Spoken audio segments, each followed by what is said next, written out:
Hey everyone. So today I will be a bit vulnerable with you and will share with you certain failures that I faced during first year of my PhD. And often we discuss about the achievements that one has, but behind these achievements there are so many failures that form the stepping stones for these achievements.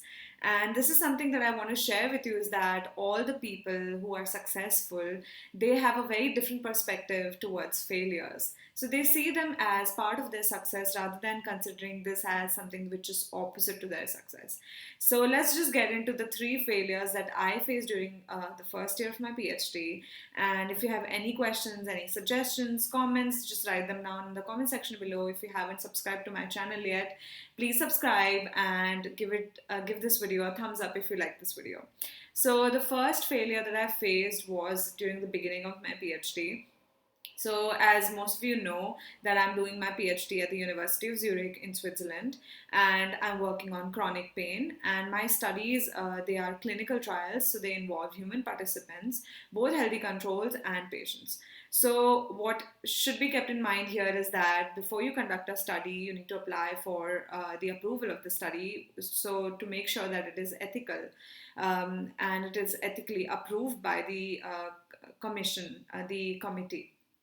So what happens is that for this particular two set of studies, which are part of my PhD project, I applied for these and I was expecting one revision, but I ended up having two revisions and obviously it took more time. So it was not a failure at the end, but in between the process there were failures. So this is something that I want you to take away from this video is that failures will be there, but then they check your patience also. So if you're patient enough, if you know where you went wrong, how do you correct it, and also you need to know what is asked from you, and then if you work in the right direction, then you will at the end meet success. So this is something that I just wanted to share with you. The other failure was that I was applying to these Brain Awareness Week projects. So if you have not heard about Brain Awareness Week, it's a sort of an initiative by Brain Awareness Organization. They are located in the UK, and what they do is that they spread awareness among the common people about brain sciences, about neurosciences. So they ask the graduate students to apply for funding, and then if we get these fundings, or sometimes you can also just conduct these awareness events without the funding also, but then obviously you need these fundings to conduct your program. So what happens is that I applied to this and I didn't get the funding, so it was just for this tiny project that I just wanted to have an experience. But this is what you should keep in mind is that when you apply to all these, the acceptance rate is not that high.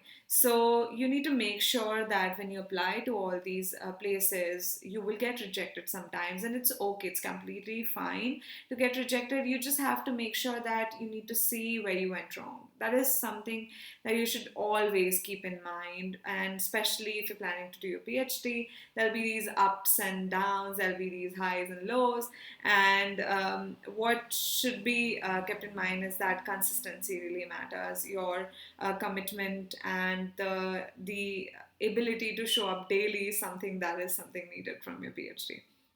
All right. So point number three and the failure number three is so since I'm in the field of pain, we are always encouraged to apply for the pain schools. There are two main pain schools. So the North American School of Pain, and the other one is European School of Pain. So I applied to European School of Pain this year.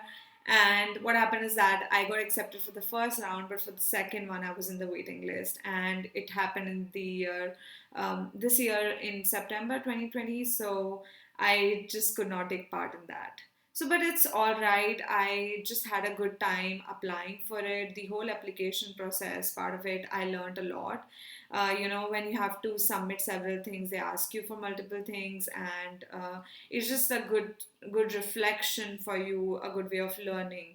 So that's quite about it. This is what all I wanted to share with you. Just keep working hard, keep working smart as well. I mean, it's not just a matter of working hard, just stay productive.